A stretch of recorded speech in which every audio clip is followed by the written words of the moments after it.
चलिए, तो अब अंशुल सर का स्वागत करते हैं। अंशुल जैन साहब हमारे साथ मौजूद हो गए। अंशुल सर, आपका बहुत स्वागत है मनी 9 पर। सर नमस्कार नमस्कार आपके सभी दर्शकों को। जी सर, आपसे अभी हीट ऑफ द मोमेंट जो सवाल है, मैं आपसे पूछना चाहूँगा कि 23,800 के आसपास अभी निफ्टी है। हालांकि वहाँ से स्लाइड गिर चुका है। हाई जो था 23,840 के आसपास से। क्या अभी कोई ट्रेड बन रहा है सर? शॉर्ट साइड में पोजीशंस बनानी चाहिए, क्योंकि लगातार अगर जितने भी मैं रिकॉर्ड्स पीछे का देख रहा हूँ, यहीं के आसपास जो है 23,850 के आसपास हर्डल देखने को मिलता है। तो क्या ये अभी बड़ी मुफीद समय है सर शॉर्ट पोजिशन बनाने का निफ्टी में, या अभी रुक जाए? सर बिल्कुल, दो तीन अपडेट दे देता हूँ। कल भी आप ही के प्लीज शो सर। पे अपन ने डिस्कस किया था कि 23,555 इसके ऊपर अगर बैंक निफ्टी निफ्टी सस्टेन करती है तो 23,797 23,800 की जोन हम देखेंगे। कल ऑलमोस्ट जरा से 10-20 से मतलब हल्के से रह गया था। हाई बना था 777, 20 पॉइंट दूर रह गया था। आज उसको कंप्लीट किया है और थोड़ी सी प्रॉफिट बुकिंग आ रही है, जिसकी वजह से 23,800 पे अटका है। और दूसरी बड़ी वजह ये है इसकी अटकने की जी। कि बैंक निफ्टी नहीं निकल पा रहा है। बैंक निफ्टी आपको याद होगा हमने डिस्कस किया था कि 54,200 54,220 ये जोन बड़ी रेजिस्टेंस की है। जब तक ये नहीं निकलती है ये निफ्टी को भी अटका के रखेगी। तो हम उसी जोन के आसपास आके रुके हुए हैं। 75 मिनट के चार्ट पे बड़े हैमर कैंडल की फॉर्मेशन हुई है बैंक निफ्टी पे, जिसका हाई है 54,313.75। अगर मिड सेशन कहीं भी एक लाइन लगा लीजिए अपनी बैंक निफ्टी के चार्ट पे और उस पर अलर्ट लगा के छोड़ दीजिए 54,320 का। अगर ये अलर्ट ट्रिगर होता है, बैंक निफ्टी 54,320 क्रॉस करती है, तो आराम से लॉन्ग ले लीजिएगा। आपको 300 से 400 पॉइंट की अपसाइड मिल जाएगी। अब ओके। स्पेसिफिकली आपके सवाल पे वापस आऊं कि क्या शॉर्ट ले सकते हैं, तो आपको याद होगा सर कल भी मैंने मना किया था कि मैं शॉर्ट में इंटरेस्टेड नहीं हूं। ओके। उसकी वजह वही है, एफआईआई का डेटा। कल की शॉर्ट कवरिंग के बाद भी 2,37,000 से हम घट के 2,25,000 कॉन्ट्रैक्ट शॉर्ट पे आए हैं एफआईआई फ्यूचर। और फ्यूचर प्लस ऑप्शन मिला लीजिए तो ये 9,35,000 से घट के 8,37,000 रह गया है। तो अभी ओके। भी हैवी शॉर्ट्स है सिस्टम में एफआईआई के। मैं इस जोन में कहीं भी शॉर्ट नहीं देख रहा हूं। या तो ब्रेकआउट बने जैसे 54,320 के ऊपर बनेगा, या फिर बेयर ट्रैप बने। दोनों केस में मैं बायर ही रहूंगा। Okay, and what about Nifty sir? अगर थोड़ा शॉर्ट टू मीडियम टर्म अगर व्यू रखा जाए तो कहाँ तक जाता हुआ दिख रहा है आपके हिसाब से? 24,500? सर देखिए, टेक्निकली आप बात करेंगे तो मैं आपको स्टेप स्टेप बता दूंगा कि 23,800, उसके बाद 20 डे मूविंग एवरेज है 23,900, उसके ऊपर गैप फिल करने के लिए 23,997, फिर ओके। अगला गैप बचता है 24,253 पे। और अगर आप मुझसे गट फील पूछें कि ये अगर 3 लाख कॉन्ट्रैक्ट भी शॉर्ट कवरिंग आती है तो हम कहां तक जा सकते हैं, हम बहुत आराम से जो स्विंग हाई बना है 23,600 का, इसको पार कर देंगे। तो शॉर्ट में आप चिल्लर पाएंगे और लंबा खो देंगे। इससे अच्छा है कि शांति से बेयर ट्रैप बनने का या ब्रेकआउट बनने का वेट कीजिए और उसके बाद लीजिएगा। Okay sir. चलिए, उमेश जी हमारे साथ जुड़ चुके हैं। अंशुल सर, इनका सवाल है कि अंशुल सर जी से मेरा सवाल रहेगा ब्लू स्टार पर। मेरे पास 1950 रुपये के भाव पर 360 शेयर्स हैं, क्या करने की सलाह होगी सर? ब्लू स्टार सर, देखिए ये सारे स्टॉक्स में ब्लू स्टार, ये सारे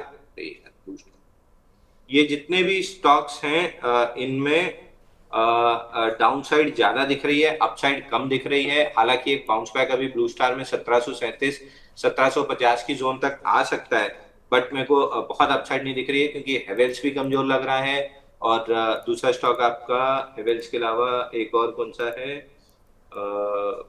एग्जैक्ट नाम मेरे को याद नहीं आ रहा है। ये स्टॉक्स कमजोर लग रहे हैं। इसमें केवल एक क्रॉम्पटन है जहां पे रिलेटिव स्ट्रेंथ है, हमने क्लाइंट्स को बाय भी दिया हुआ है। तो क्रॉम्पटन एक आप देख सकते हैं, बाकी मेरे को किसी स्टॉक में बहुत अच्छा नहीं दिख रहा है। ओके। सुशील जी हमारे साथ जुड़ चुके हैं सर। इनका सवाल है एचसीएल टेक को, पूछ रहे कि should be by at the CMP?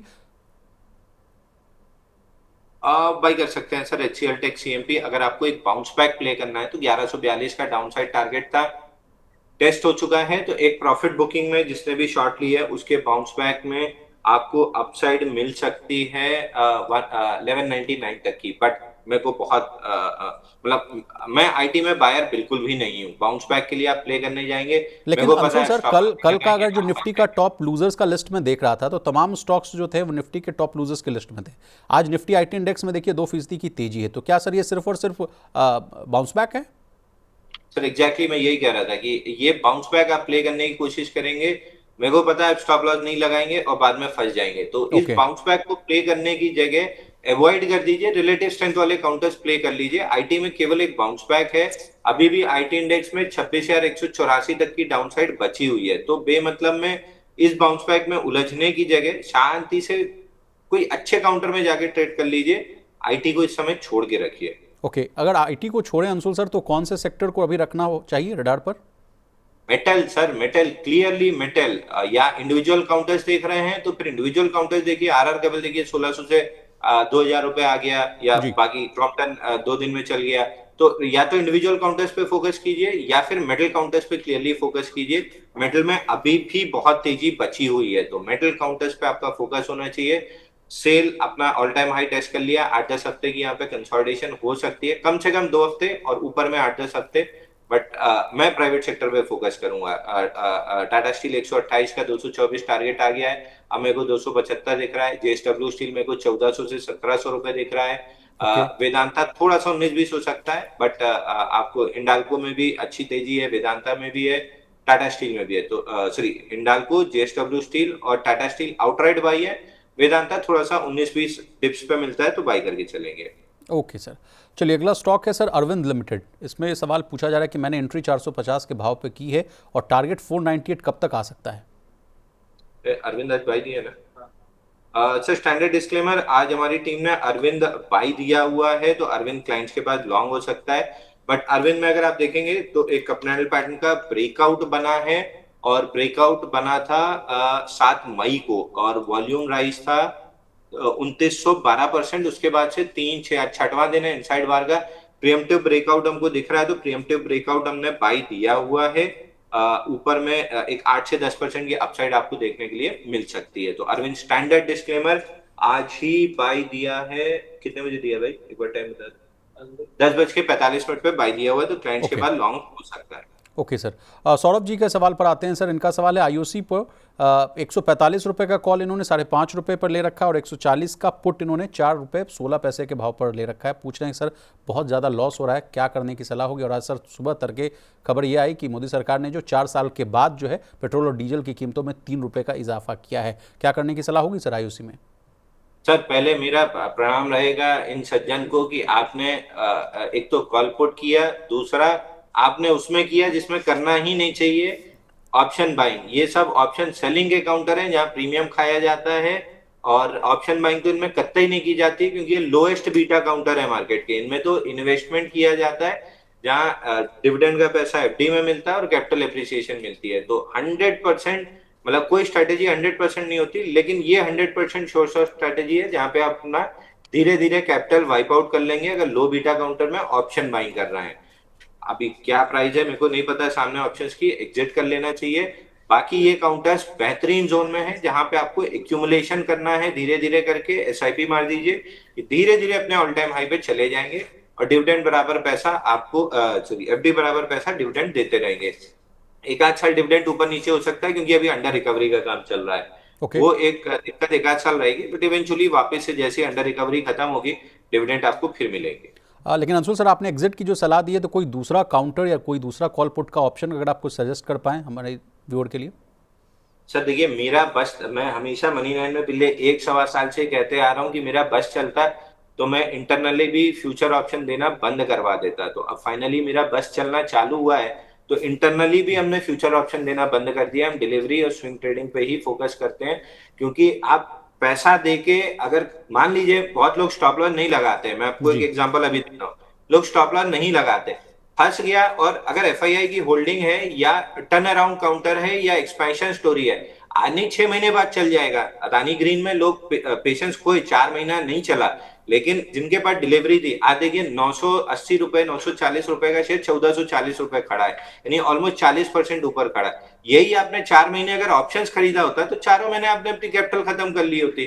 तो अब तो मेरा इंटरनली बस चल रहा है, तो हम फ्यूचर ऑप्शन नहीं दे रहे, हम डिलीवरी पे फोकस कर रहे हैं। तो यही सलाह मेरी इनके लिए भी है, फ्यूचर ऑप्शन छोड़ के अगर आप डिलीवरी पे आ जाए, थोड़ा सा इंस्टीट्यूशन होल्डिंग, थोड़ी सी इस टाइप की चीज, तो अच्छा रहेगा।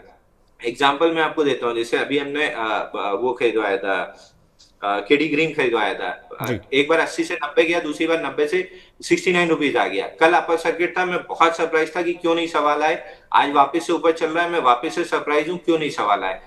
फिर भी मैं अपडेट दे देता हूँ, हमने अभी एग्जिट नहीं कराया। कल भी हमने परसों भी डिस्कस किया था कि 72 के अराउंड हम एग्जिट करेंगे, बट कल जिस हिसाब से अपर सर्किट लगा है 10-20 मंथ मूविंग एवरेज डिफेंड करके, मैं अभी स्टॉक में हम एवरेज कर रहे हैं। नया स्टॉप लॉस 65 का लगाया है और ऊपर में 85-86 की जोन में नीचे वाली पोजीशन बुक करेंगे और ऊपर वाली एज इट इज रखेंगे 130 के लिए। तो 65 का क्लोजिंग स्टॉप लॉस रिवाइज किया है। अब यहाँ पे अगर आपने मान लीजिए कॉल लिया होता है तो आपका पैसा जीरो हो गया होता, जी स्टॉक तो हफ्ता 10 दिन 1 महीने में वापस आ जाएगा। Exactly sir. इसीलिए डिलीवरी पे फोकस कीजिए।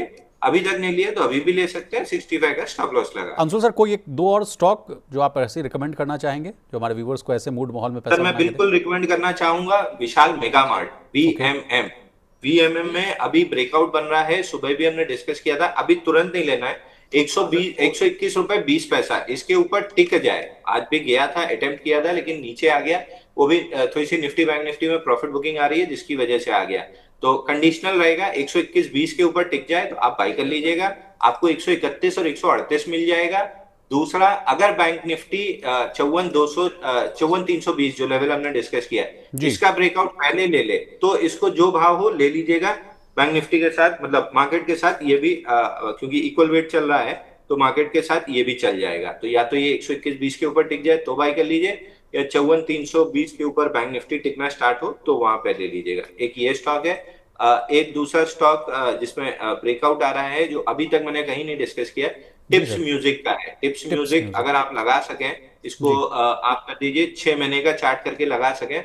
जिसको पढ़ने का शौक है आप पढ़िए। पोल एंड फ्लैग पैटर्न 500 से 700 गया, पोल बनाया, पिछले 21-22 दिन से कंसोलिडेट करके फ्लैग बनाया, आज ब्रेकआउट आया है। एक रेजिस्टेंस आखिरी है 670 का, 670 के ऊपर टिक जाए ये पूरा, ये pole and flag right side में आप देखेंगे अगर, ये पोल एंड फ्लैग पैटर्न है। तो ये पूरा रेक्टेंगल के ब्रेकआउट के बाद पोल एंड फ्लैग बना है। तो 670 रुपए का एक आखिरी रेजिस्टेंस है। ये निकलने के बाद 750 से 800 रुपए टिप्स म्यूजिक चला जाएगा। तो इन दो स्टॉक्स पे आप फोकस रख सकते हैं, दोनों अच्छे लग रहे हैं। अभी ये कहीं भी रिकमेंड नहीं किया मैंने, पहली बार आप ही के शो पे कर रहा हूँ। जी thank you sir, thank you. चलिए एक सवाल लेते हैं सर। दत्ता साहब का सवाल है रोसारी बायो को लेकर। बाइंग प्राइस है 640 का, क्वांटिटी 215, टारगेट क्या होगा सर प्लीज़ बताइए। और ये बोल रहे हैं कि मैं एक इन्वेस्टर हूँ, मैं ट्रेडर नहीं हूँ सर। सर इन्वेस्टर है तो रोजारी बायोटेक आपके लिए है ही नहीं। मंथली चार्ट पे या वीकली चार्ट पे लोअर हाई लोअर लो का स्ट्रक्चर है। लास्ट सेल ऑफ 535 पे आया था, जिसके बाद 900 तक बाउंस बैक किया और अब उसको तोड़ के नीचे चल रहा है, रिटेस्ट कर रहा है। ये इन्वेस्टर ग्रेड का काउंटर ही नहीं है। एक सिंपल सी मैं आपको स्ट्रेटेजी देता हूँ, अगर आप इन्वेस्टमेंट कर रहे हैं वीकली चार्ट लगाइए और 10-20 मूविंग एवरेज लगाइए। जब तक 10-20 से ऊपर है आप इन्वेस्टमेंट रख सकते हैं, उसके बाद आपको निकल जाना है। इसमें क्लियर कट ब्रेकडाउन है, इन्वेस्टमेंट के लिए नहीं है। ले चुके हैं तो एग्जिट कर लीजिए, नहीं लिए हैं तो एकदम अवॉइड कर दीजिए। Okay sir. क्या इनको भी सलाह होगी सर कि मेटल्स में शिफ्ट हो जाएं? बिल्कुल बिल्कुल, मेटल जी में मैं तो any day Tata steel blanket by बोलता हूँ। आप कभी भी किसी भी पॉइंट पे टाटा स्टील बस खरीद लीजिए और फिर नीचे डिप्स मिलती जाए तो ऐड करते चलिए बिना घबराए, आपको हमेशा ऑल टाइम हाई मिलेगा। Okay sir. नेक्स्ट सवाल है सर नज़ारा टेक को लेकर। सर पूछ रहे हैं कि ब्रेकआउट है क्या नज़ारा टेक में, क्योंकि मैंने 281 पर खरीद लिया है। सर नजारा टेक अगेन स्टैंडर्ड डिस्क्लेमर, सुबह 9:35 पे 284 रुपए में बाई दिया हुआ है क्लाइंट्स को। 270 का स्टॉप लॉस है क्लोजिंग बेसिस पे और 320 रुपए का टारगेट दिया हुआ है। आज वॉल्यूम राइज आप नजारा टेक में देखेंगे तो 1934% वॉल्यूम राइज है अगेंस्ट 50 डे एवरेज वॉल्यूम, और जैसे ही वॉल्यूम राइज आया ऐसे ही हमने बाई दिया हुआ है। तो अगेन स्टैंडर्ड डिस्क्लेमर, सुबह से बाई दिया हुआ है, क्लाइंट्स के पास लॉन्ग हो सकता है बट 320 रुपए जाते हुए दिख रहा है जो टारगेट दिया है।